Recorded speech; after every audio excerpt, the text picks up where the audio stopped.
Hi everyone, welcome to the channel. My name is Nick Cosgrove and I am back with this week's No Filter Q&A. This is the episode where I answer all questions related to diet, training, and supplementation that I received over the last 7 days from our in-house clients, online clients, as well as a few of our online followers. Remember, if you have any questions related to your nutritional plan, workout program, supplements you are currently taking, not taking, or considering taking, please feel free to email me those questions at nick@foreverfitperformance.com, or you can DM me your questions on my Instagram at fitcosgrove_. All right, let's get started with this week's no filter Q&A with question number one. Nick, I hit my protein levels every day, so why am I still not growing? Probably because you're just focused on protein. We hear it time and time again. In order to build muscle, you have to make sure you consume large amounts of protein, right? And you get people consuming ridiculous amounts of protein just to put on 5, 6 pounds of muscle. And the problem is when you consume too much protein, first of all, if you consume too much calories, it's going to get stored as body fat. I don't care if it's protein, carbs, or fat. It's going to get stored as body fat. Okay, period. So if you're in a caloric surplus, you're going to put on body fat if you're not burning those calories, if you're not utilizing them to build muscle, glycogen storage, and so on. All right. So performance in the gym. That's one. Two, too much protein is detrimental on your kidneys. Okay, it's difficult for the body to break down large amounts of protein. The human body, in my opinion, from everything I've researched over the years, even the biggest guys cannot really consume more than 50 to 60 grams of protein in a meal. Everything else just gets wasted, or just our body cannot just digest that. So it's pointless to be consuming 100 grams of protein per meal 6 times a day. And I've heard numerous people do this. I've inherited clients who are doing this. Okay. So you want to be careful as to how much protein you're having. By focusing solely on your protein and not on your fats and not on your carbs, you're making a huge mistake if your goal is to put on muscle. All right. So I'll give you a perfect example. Post show, I'm now 3.5 weeks post show. I'm actually more focused on gradually incorporating more carbohydrates into my plan each week than protein. My protein is actually the same. The protein I did pre-show, pre-contest is about the same as it is now. There might be another maybe 30 grams more per day, but it's about the same. It's my carbs that have increased. The reason I've increased my carbohydrate intake is because I want to replenish my glycogen storages in a quicker and more efficient manner. So I'm stronger in the gym. So I'm putting on size again in the gym by incorporating more complex carbohydrates into my diet. So glycogen, I've talked about glycogen in the past, is necessary if you want to build muscle. Okay, you need it. If you take away the carbs, your body will still produce some glycogen, but not at the same rate. So it's important to make sure that you are consuming lots of complex carbs in order to build muscle. All right. So this is crucial. It's a big mistake I see a lot of people make who don't want to get fat. You're not going to get fat as long as you're monitoring your physique. So I'm constantly looking at my physique in the morning and saying, okay, am I looking too watery? No, you're still looking like you can actually fill out a little bit more, increase your carbs. I tend to back off, and I mentioned this on my coaching reality episode last week. I tend to back off when I start to look a little watery in my physique. Maybe I don't see my abs in the morning. So I'm like, okay, now I can scale the carbs back down. But carbs are crucial because without them, or if they're too low, I'm not going to be able to increase my weight in the gym. And if I can't increase my weight in the gym, I'm not going to be able to build substantial amounts of muscle. So it's important to not just look at the protein, but also look at the carbs. And that brings me to fats. Fats, in my opinion, fats are the most underrated macronutrient. They really are. And protein is the most overrated macronutrient. There's so many people that they look for low fat or no fat. That is a terrible idea. Our body needs fats. Your body, even believe it or not, needs a little bit of saturated fats. No, we don't need trans fats, the fats that you can find in muffins and cookies and donuts. We don't need those. Those are man-made fats. But we do need polysaturated fats, omega-3 fats, the good fats, the fats that you can find in omega-3 eggs, avocado, peanut butter, almond butter, okay, extra virgin olive oil. These are all good fats. Your body needs them. I like to actually incorporate a little bit of fat in all my meals except for my post-workout meal. All right. And the reason I do that is because it allows my body just to digest the food a little bit more slowly and break it down. Okay. And also, your brain needs fats. Okay. And also, if you are someone who is a hard gainer, okay, so if you are someone like for me, for example, as a teenager into my 20s, I was always very lean. So I had to eat a lot of food to put on muscle because my metabolism just got so quick the older I got. And so I realized the reason it was gaining faster and faster was because I was adding more muscle. So I had to eat more food to continue to add more muscle. But by incorporating more fats, I didn't have to increase as much volume because fats have 9 calories per gram. So if you look at a tablespoon of peanut butter, for example, it's 100 calories, right? So that's not very much, but I'm getting in my caloric intake so I can utilize that for my performance in the gym. All right. So fats are crucial too. So don't just look at protein. All right. And I know so many people are so focused on protein powders and they're focused on, all the good foods that are high in protein. I talk about them all the time, like chicken breasts, salmon, egg whites, but at the same time, you have to remember you can't neglect your fats and your carbs. Both are crucial when it comes to building muscle. And fats are crucial when it comes to survival. Without them, we can't survive. We need fats. All right. So I would reassess your diet and really look over what you're doing and don't focus so much on protein, but focus on, okay, am I getting enough complex carbs here? Am I getting enough healthy fats throughout my day? And then once you start plugging in those macronutrients accordingly throughout the day, you're going to see change in your physique, period. All right. Okay. Nick, what's more important for fat loss, diet or training intensity? I'm going to say diet. Obviously training intensity is important, but if you're looking to lose weight, if you're going to the gym and training really hard, but you're following a shitty diet, you're not really going to see change. You will get stronger. You will. I was talking about this with a client earlier this morning. I'm like, the reason why this particular client I'm working with is really starting to show definition, striations in their muscle bellies is because he's very lean. And the reason why he's very lean, he follows a clean diet. But if I take someone who is training just as hard, if not harder than this client, but has a layer of fat covering those striations and the pops in the muscles and the veins, we're not going to see them. That client will be strong, but if they're, going to KFC and having burgers and fries and they've got a big belly, no, you're not going to see an aesthetically pleasing physique. So you can train as hard as you want, but if your diet is shit, you're not going to see the change that you want to see with your physique. All right. So diet, 100%. I always talk about how training and diet are equally important. You can't have one without the other. It's true because you can follow a really clean diet, but if you're not training in the gym, you're not going to really build muscle. You can't build muscle without lifting weights, right? So you need to lift weights to build muscle. But you also need to eat a fairly clean diet in order to fuel those muscles properly so you can recover and that you can train with optimal amount of intensity. All right. So the two go hand in hand. But if you were to ask me, would I take training intensity versus dietary nutrition? Dietary nutrition is going to win because even if my training is not 100%, maybe it's lackluster. Like I'm not talking about those people that you see sitting on their phones for 5 minutes in between sets, but let's say I'm going at about 70% of my workout. I'm not really pushing it 100%. If my diet's dialed in, I'm still going to develop a pretty good looking physique. I will. And there's people that do that. I've seen them. They don't train with the utmost amount of intensity, but they eat pretty clean.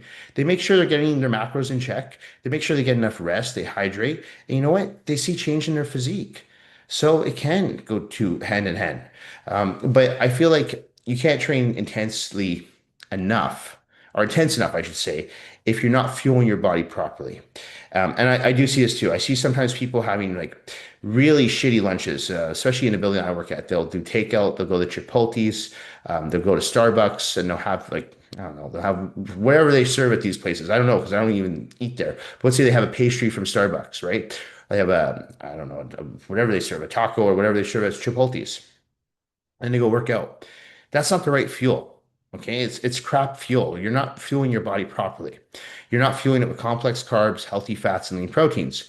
You're probably using simple carbs. You're using trans fats and using fatty proteins. Okay, so will it get the job done in the gym? You'll still be able to train, but you're not going to see a dramatic change in your physique if you're not eating cleanly. All right. So the two go hand in hand for sure. But I would say that if you can, for some reason, if you know you don't push it 100% in the gym, just make sure your diet's dialed in 100% outside the gym because that's going to help grow your physique and it's going to help you transform your physique to the way you want to transform and the way you want to look. All right. Okay. Nick, how do I break through a plateau when my weight hasn't changed in weeks? Well, it depends if you want your weight to go up or if you want your weight to go down. You didn't clarify what you're looking for, but I'm going to assume you're trying to break a plateau. Well, let's assume you're trying to put on weight. When the scale stops. And this happens for a lot of my guys who are trying to put on weight in the off season. And you just cannot put on more like weight. You're stuck. Let's say you're stuck at 230 pounds. And this, no matter what you do, you're training hard, you're taking extra days off to rest and recover. Maybe you're eating a little bit more food and you're still not putting on weight. I My answer is simple. Do more. Okay. So what I mean by that is eat more, train more, lift heavier, sleep more. Do more, not less. If your goal is to gain weight, you need to do more, period. Okay. So when someone says to me, well, I'm eating so much food, I'm like, you're not eating enough. You need more. Well, Nick, I'm having 10 ounces of chicken. I'm having 2 cups of rice. I'm having 1 tablespoon of olive oil. I'm like, that's a lot of food. It's a lot of volume.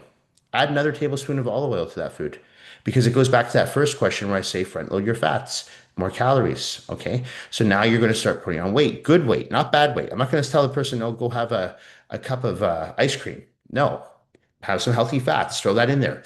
So if you're trying to gain weight, the goal should be to put on muscle with the minimal amount of body fat. And again, go back to monitoring your physique. Keep a close eye. If they're starting to put on body fat, scale it back down. But what I know of my physique is when I'm eating more food, my strength naturally goes up in the gym. My metabolism gets faster. So I'm constantly eating throughout the day. Like right now, I'm eating every 2, 3 hours easily, having anywhere from 7 to 10 meals a day. And my lifts are all going up. All right. And my muscles are getting bigger again. All right. Because I'm fueling my body properly. Now, I don't want to get too big.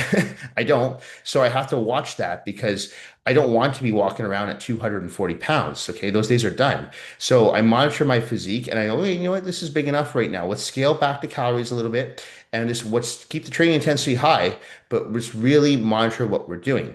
If your goal is to lose weight, you got to do more as well. You don't do less, you got to do more. Okay. So whether you're trying to gain weight or lose weight, you have to do more. So someone will say to me, well, I'm doing half an hour cardio a day. My carbs are at 150 grams a day. I'm like, all right, well, we have two options. Let's increase the cardio to 45 minutes a day, leave the diet alone, or leave the cardio alone and let's drop your carbs from 150 to 120 a day. I always look for certain ways that I don't just drop everything if someone's trying to lose weight, and I don't just increase everything if someone's trying to gain weight. I just pick and choose based on how the person's feeling, how they're training, how they're recovering. And then I go, okay, we've got options here. Should I increase your calories? Should I decrease your calories? Should I increase your training sessions? Should I decrease your training sessions? Should I give you one extra cheat meal a week? Should I take out cheat meals completely? So it's really case by case dependent. But when you communicate with your clients and you understand what they're going through and what their goals are, then you can actually program accordingly and help them surpass any potential plateaus like you've hit.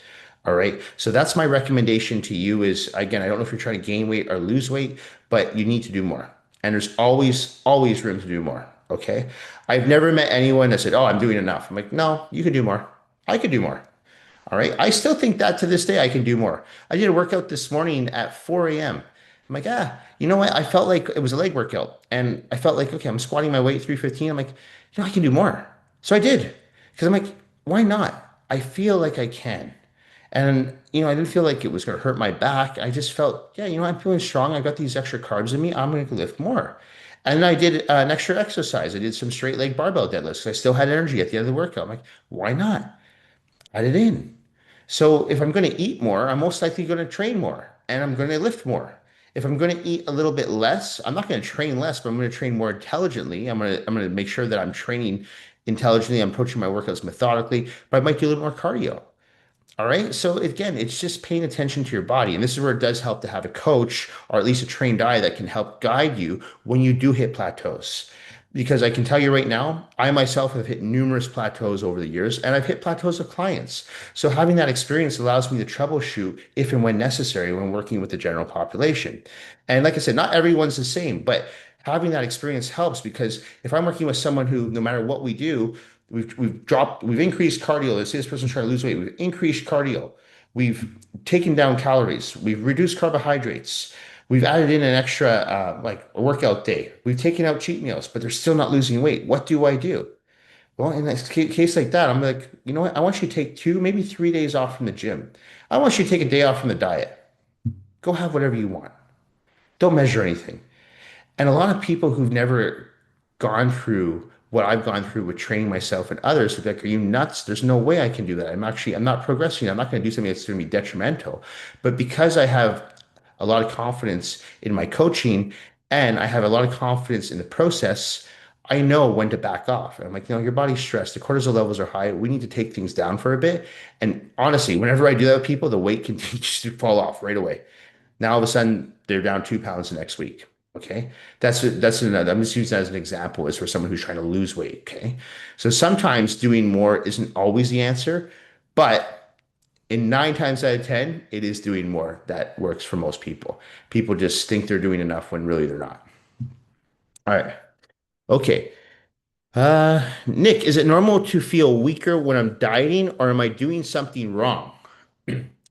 Yeah. So the problem is when you are dieting, let's say you're in a severe caloric deficit, like let's say you're getting ready for a bodybuilding competition, photo shoot, and you're at wit's end. You've really like fried out your receptors. Your body fat is low, like as in like for a guy, 5% or less, for a woman, maybe 15, 12%. So you don't have much energy, you're depleted. It's normal at that point for you to feel a little weaker in the gym. Like I can tell you the last week before the show, I was probably about 7 days out. I was not necessarily weaker, but I was definitely depleted. I was a lot more fatigued, and the workouts were a lot more of a challenge. They absolutely were. So there were certain lifts that, even though I felt I could do my usual weights, I backed off because, first of all, my body fat was very low. I didn't want to tear anything at that point because you got to remember, like when your body fat is that low for a guy, let's say under 5%, you're more susceptible to injuries. You are. You don't have any cushion. There's nothing there. So you've got to be very careful when you start to lower your body fat like that. So it's not that you might be losing a little bit of muscle if you're dieting that severe, and that could also be a reason why you're feeling a little bit weaker. However, I feel it's more of the fat. And when your body fat gets really low, you don't have that same energy anymore. And so you do start to feel depleted. Maybe instead of doing 5 exercises for your chest on chest day, you're only going to do 4 because like, I just can't do anymore. And that's normal. But I'm talking when you're like at the depths of a diet and you're really doing like same. Like I was doing 90 minutes of cardio a day. My carbs were at like 100 grams a day. Like my energy levels are low. All right. But if you're someone who's following a sustainable nutritional plan, which most people I work with are, your weight should never go down in the gym. There should never be a time where I'm like, oh, I'm really weak this big week. I'm really weak this week. When someone sends me their check-in, and one of the questions I always ask as a metric, how's your strength in the gym? When someone tells me it's going down, I pinpoint that. I go, okay, why is it going down? Is it going down because your energy levels are low, or maybe is it going down because you had a sleep issue? Maybe you were out late the night before working, or you were out partying, whatever it was. So I ask questions because the strength should never be going down. I mean, obviously, sometimes we're not going to have the best workouts. That's going to happen, right? But if your strength is consistently going down and you're on a diet plan, that is not a good sign because that's a sign that you're losing muscle. All right. But every once in a while, say you have one workout where you're not as strong and the next workout you're back on track again. I wouldn't worry too much about that.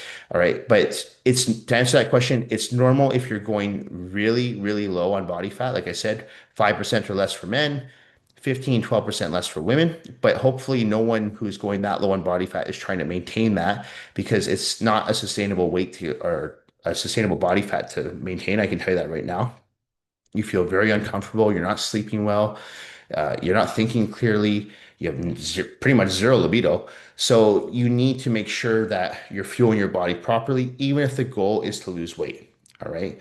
So if your weights in the gym are consistently going down, like on a weekly basis, and you're on a diet, you're doing something wrong. Because I can promise you, you're not just losing fat, you're not just losing water, you're also losing muscle. And you do not want to lose muscle. The goal on a weight loss plan should always be to preserve as much muscle as you possibly can and lose strictly body fat. All right. So if you're not doing that, you're not following a sustainable diet, which will not be a successful diet long term. Okay. Nick, if I'm doing everything right, how long should it actually take to see real results? Well, again, so this is not a one size fits all answer because if you're doing everything right, but you're still a beginner, let's say you've never gone to the gym before, but now, hey, I'm in the gym 4 or 5 times a week. I'm following the meal plan Nick laid out for me, 6 meals a day. I'm doing it to a T. You're going to see change, but you're not going to see change overnight because your body still has to learn how to do those workouts. Your body has to still how to learn how to do those exercises, how to utilize those planes and ranges of motion because those exercises are foreign to you. So you're not just going to walk into the gym just because you're in there 4 or 5 times a week and just build crazy arms and 21-inch biceps and boulder delts and strided pecs. That's not going to happen because your body still needs to learn how to do these movements. Not to mention, you're going to be sore as hell for the first like few weeks. Everyone is. Anyone who I work with who's a beginner is always sore. Even if it's like what we would deem as a fairly easy workout for advanced lifters, you have to remember they're beginners. So of course you're going to feel sore. It'd be like putting me in a yoga class. I never do yoga. Can you imagine if I did yoga? I'd be sore for a month. Okay, but I'm not the most flexible or mobile person. I'll admit that. So I know my limits. So I know that if I were to go do something new like yoga or Pilates, I know for a fact that I would be sore for at least a week. All right. So it's just because your body's not used to that type of training yet. Okay. It doesn't mean that you yourself are not fit. It just means that you're not used to that type of training yet. Okay. Very common. So if you're doing everything right and you're a beginner, maybe you're a quick learner. You could start seeing results in as easy as 6 to 8 weeks. If you're doing everything right and you're an advanced lifter, and let's say you've taken some time off from the gym, maybe you took a year off from training, you got really relaxed with your diet, maybe had some kids, and now you're back into it, you have muscle memory. So you're going to put on muscle much more quickly than someone who's a beginner. You're going to lose fat much more quickly than someone who's a beginner. So you're going to see changes much more quickly. All right. And for most people, that's usually that 4 to 6 week mark. Okay. But rather than say, hey, it has to be 4 weeks or it has to be 6 weeks, or I wouldn't put any pressure on yourself. I would just keep doing the work day in, day out and stay consistent. All right. Because like when I go back, I'll use that show again as an example. On day one, when I started prepping for that show, or in the back of my mind, I started prepping for that show. I didn't even think about the show. I just said, my goal right now is to get 45 minutes of cardio in once a day. And I did that for a week. And then the following week, my goal was now I want to do two 45-minute sessions of cardio. Hey, that's actually working really well. Well, now my goal is I want to take my carbs that are at 200 grams. Let's see if I can bring them down to 150. And my fats are at 100 grams. Let's see if I can bring those down to 75. Keep protein about the same. And I did. So I was slowly landing the plane and slowly cruising into that show. And I wasn't doing a crazy, like drastic changes. I wasn't throwing in 2 hours of cardio overnight. I wasn't doing anything like that. I wasn't taking all these steroids or anything like that. I was just letting my body naturally progress and not overstimulating it and not overstressing it and listening to it. And say, are you ready to do two cardio sessions? Yeah, I feel good. Let's go for that. Are you ready to drop your carbs? Yeah, you know what? I think I can handle it. So listen to your body. All right. That's the most important thing. If people don't listen to their body, they don't. It's so important. And if you tap into what your body's telling you, you can't go wrong. Your body will tell you, hey, I need a day off. Your body will tell you, I can push a little bit more. No, I can diet a little bit more. No, I need a cheat meal. But if you just start listening to what you're feeling up here and you're going by emotional eating, emotional training, intuitive eating, intuitive training, that can be very detrimental for someone who has no control. So if you're someone who's a fairly disciplined individual, you shouldn't have a problem with that. But if you are someone who you have a very hard time controlling what you put in your mouth as far as food is concerned, and you're not very disciplined with your training, I would make little changes and not stress as when am I going to see changes? I understand that's a motivating factor for a lot of people, but you're putting a lot of pressure, unnecessary pressure on yourself by setting an unrealistic deadline. And it's always good to have goals. I'm not saying don't have goals. Like if you're someone who's at 40% body fat and you want to bring your body fat down to, let's say, 18%, that's a great goal. But rather than say, well, it has to be 18% by this date. So, right now, my goal is to bring it from 40% down to 38% in a month. That's a very realistic goal. So it goes back to saying those SMART goals I always talk about, the specific, measurable, attainable, realistic, and timely goals. That's so important because if it's a goal you achieve, that's going to motivate you to keep going. All right, are you going to see drastic changes from 40% to 38%? Not really, no. But you'll see drastic changes when that 38% drops down to 35% and you compare your photos 35 to 40%, and then 35% goes down to 30% maybe 3 months later. So you will see changes, but you have to be patient and you have to be willing to put in the work.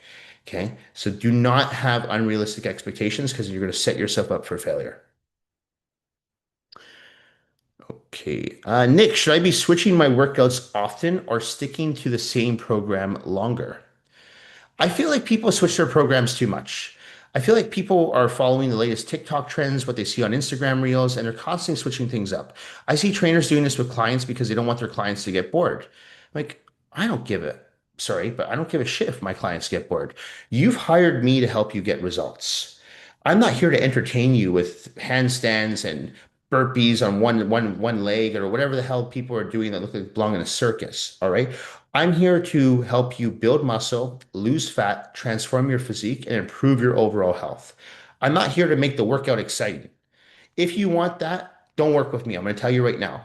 I'm not saying that my workouts are incredibly boring, but at the same time, I make sure I'm giving people the workouts that they need to achieve the results that they want. If I only see someone once a week, I'm going to make sure we do a full body and I'm going to stick to compound lifts. Why the hell would I give them an exercise where I feel is like a defining exercise when I feel like that's not going to really help what they need? They're only training the gym once a week. They need to be that one session, that one 60-minute session, they need to be doing compound lifts because my goal is to help them build muscle and lose fat. If I'm giving them fancy exercises and having them play on a roller for 10 minutes while they warm up, I'm like, we just wasted 10 minutes of your workout, right? If I have them doing isolation work, I'm like, well, that's great. But if you don't have anything as far as muscle density to put the isolation work in, you're not going to see any muscle change.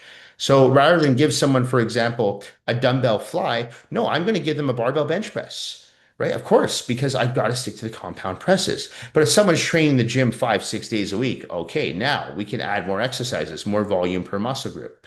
All right, of course. So to go back to that, it's like I feel, especially in this day and age, because people see so much, especially online with social media, and I want to try that exercise. It looks cool. I'm like, it looks cool, but what benefit does it serve you?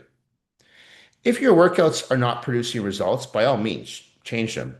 But at least have the patience to stay with them for at least 8 weeks before you say, oh, this is not working.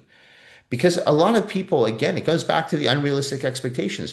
When I got into bodybuilding, I never even imagined that I could look like an Arnold Schwarzenegger. Not that I do, but I'm just saying, like, that wasn't even in my realm. I didn't ever thought, wow, I'm going to look like Arnold.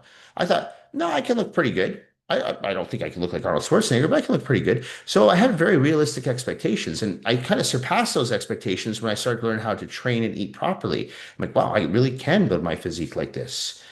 But it wasn't something that I just thought, yeah, I'm going to achieve that. It's like when I get competitors now. But after doing this show, I had two new competitors sign up to work with me, and one of them said to me, like, I want to get my pro card by this time next year. I'm like, you've never even done a bodybuilding show. You want to get your pro card. I mean, it's nice to have that as a goal, but to put that unrealistic expectation. I mean, yeah, sure, that does happen, especially with the way they give out pro cards these days, but it's not really a realistic expectation at all. Let's see you win a regional show first. Then let's see you win a provincial show. And then let's see you win a national show. Then we'll talk pro card. All right. And even if you get that pro card status, what does that mean? How are you going to do at a pro show? Are you willing to do what the pros are doing as far as anabolic steroid usage, peptide usage, right? Fat burner usage. So you have to ask yourself these questions before you say, I just want to be a professional bodybuilder. Okay, is that a route you want to go down? Seriously. So I always tell people this, like, you have to manage your expectations in the gym, what you could achieve with your physique. I'm not saying set limitations on yourself, but I'm not saying that. But make sure that your goals are realistic and make sure that you set them in a timely fashion. All right. Saying that I want to lose 40 pounds in 30 days is unrealistic. Unless you yourself are someone who's morbidly obese, then yeah, I say that's quite possible, especially if you are moving more and you're eating less. Yeah, that's possible. But if you're someone who is not morbidly obese, that's very difficult to do. Okay. So, do I recommend switching your workouts every few weeks? No. Do I recommend that you just do things because you're getting bored in the gym and you want to stay stimulated? I mean, if it keeps you going to the gym, fine, but will you see change? No, because you need to put in the work. And it's why I use that analogy about building a business, going to school. It's not fun. Going to school is not fun. Building a business is not fun. Like there's a lot of work, but it works. If you put in the work, you get the results. You get your degree, you get your master's, right? You get your PhD. If you could build a business, God, you could turn 5 figures, 6 figures, 7 figure salary in a year. But you have to put in the work. And the same goes into your body. It's not going to be fun. You sometimes have to do the boring shit. You have to I talked about this on one of my YouTube shorts the other day. My meals are quite boring, but they work. Because I want the results. So I don't care about it being boring. If you want it to be exciting and fun, then go do that. But then don't expect to see drastic changes in your physique because you're not sticking with something long enough to see it through. That's going to actually help build a foundation, help you build the physique that you're trying to aspire to achieve. All right. Okay. I got one more question here. I just lost my spot. I'm so sorry. Uh, oh, okay. Nick, how do I increase calories without gaining fat? Oh, sorry, no, two more questions. Okay, so two more questions. Okay. How do I increase calories without gaining fat too quickly? Monitor your physique. Take weekly photos. I've talked about time and time again how the best metric I have for my weekly check-ins with clients are their progress photos because I can compare photos every 2 or 3 weeks apart because sometimes the scale doesn't go down. Sometimes the weights in the gym don't go up. Sometimes their energy levels are too. But when I look at their body composition and I see change, I'm like, we're doing something right. We might need to fix those energy levels, but we're doing something right. So I don't really care about the scale at this point. If you're sending me photos and your weight's stuck at 130 pounds, yet I'm looking at what 3 weeks ago compared to today, and the weight hasn't dropped at all, but I'm like, wow, your waist is smaller, your arms are bigger, you look like you actually added on muscle and lost fat. Body composition has changed. And that is my goal when I work with people. It's not to just help them lose weight on the scale or help them gain weight on the scale. It's to transform their body composition, put on muscle, lose fat. Okay, so you monitor your physique. You slowly make changes. All right. So again, I use myself as an example here. It's 3.5 weeks post show. I don't know how much weight I put on because I don't use the scale at this point. The only time I used the scale was because I was trying to make weigh in, but now I don't use the scale. But if I were to guess, I've probably put on since the stage probably about 15 to 18 pounds. Now, most of that's going to be water, of course, but at the same time, a lot of it's muscle and a lot of it's new muscle because I'm growing again. I'm allowing my body to grow, but I'm doing it slowly. I'm still controlling myself, right? And especially the first week after that show. And I say this to clients too, the first week after an extreme diet, your insulin levels are very sensitive. So even though you eat, you want more food and you have to control that. So even though I am eating more food, I'm still portioning out my meals. And once a meal is done, that's it. I don't go back for seconds. I'm done. I'm still making sure I'm practicing portion control. I'm just consuming more food, but not to the point where I'm stuffed and I can't move. All right. Because that helps. Another tip I have for someone who is trying to gain muscle, but they don't want to gain fat, after every meal, go for like a 10-15 minute walk. I find what that does, it just helps regulate the body more. It makes, sorry to sound gross, but it actually makes you more regular as well. It gets things moving. I feel like that just gets the digestive tract moving, the bowels moving. I do it myself. After every meal, I move for 10-15 minutes. So whether that's I'm training a client or clients in-house at the gym after I have a meal, or if it's here at home, I'll go for a walk with like Haley, we'll go outside. That helps my body just move. Even if I'm eating at night, my last meal of the day, I'll go downstairs to my gym and I'll go on the treadmill for 10 minutes doing emails. That's it. Then I'll go to bed. So I find that really helps actually. It just keeps my body fat in check too. So I don't think it's not about burning calories at that point. I think it's again just making sure you're not a bloated mess, right? So monitor your physique. Take, in my opinion, everyone should be taking weekly photos. I do it. I don't put them up on Instagram. I keep them for myself. I save them in my phone. I lock them on a file. So only I see them. And I'm like, okay, how was I looking 2 weeks ago? You know what? You probably put on a little bit of fat. Let's scale it back down again. You know what? You're looking really good. You're looking tight. We could actually add more food. And that's how you do it. You pay attention to your photos, you assess your physique, and then you actually go by feel too. If you're feeling like, oh, my stomach feels like it's like constantly bloated, I don't feel good, I feel lethargic, you're probably eating too much, right? So monitor that. But body composition is what you should be looking at. And yes, if you're trying to put on weight, you might put on a little bit of body fat. That's very common, right? Especially if you're in a caloric surplus. But it shouldn't be a substantial amount of weight. You should still look like you lift weights. All right. So even when I was not training for a show, I still looked like I worked out. Okay. My body fat was not at 5%, but it was at a good, healthy 12% easily, maybe even 10%. Okay. So it's important to keep in check and stay in line. And as I always say, stay within striking distance of the physique that you want to look like all year round. All right. And if that's someone who is a crazy ripped bodybuilder, that's not a sustainable physique year round. So, but if you want to stay close to that, you want to make sure that you're monitoring what you're putting in your mouth and you want to make sure you're taking those weekly progress photos because that alone will tell you, hey, do I need to step it up more as far as food or do I need to take it out a little bit, maybe drop the calories, maybe increase more cardio? And that will stop you from putting on too much fat when you're trying to gain weight. All right. Last question. Okay. Uh, Nick, why does my weight spike after a cheat meal even when I didn't go crazy? Oh, it's simple. If you're someone who follows fairly clean diet and you have something like, I don't know, burger and fries, which is loaded with sodium, your body is so sensitive to sodium at that point, you're going to retain so much fluid. Super common. So for myself, like I know as soon as I have a meal that's not as good, like say we're out for dinner or we're out for brunch and I'm having something that's not as good, like salted potatoes or I don't know, something that has like a little bit of dairy in there. I know right away, I feel the water retention. It's like immediate. Like I feel it in my face. I could see it in my face. I see it in my stomach. I can't see my abs. And I know it's not permanent, so I don't freak out. But it's because my body is so sensitive to sodium because I don't salt my foods. Okay. A lot of people who eat fairly clean, they don't really salt their foods. I'm not saying that's bad. Like I'm not saying you shouldn't salt your foods. I don't really salt my foods.